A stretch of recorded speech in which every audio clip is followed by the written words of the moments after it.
কুচি করে এরকম কিটাকে কিটাকে তিন দিকে 5 দিকে করে দেয়। কিটা আলু ভাজাগুলো একদিকে, দুদিকে, তিন দিকে, চার দিকে।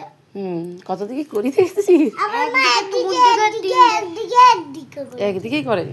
আর তোর? আমার দুদিকে, তিন দিকে, চার দিকে, 5 দিকে, 6 দিকে, 8 দিকে, 9 দিকে, 10 দিকে, 11 দিকে, 12 দিকে। ঠিক আছে, দিয়ে কি করে? 13 দিকে। দিয়ে কি করে রান্না করে বল?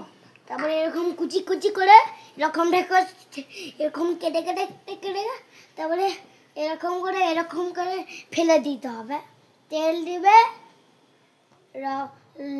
লঙ্কা দিবে, আর কি দেবো?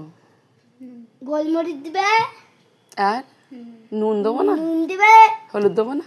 তেল দিবে, হলুদ দিবে, মাছ দিবে, কাতলা মাছ দিবে, সব কাতলা মাছটা দিয়ে আলু ভাজা হবে? মিশি করে এরকম করে খেলবে। বলতো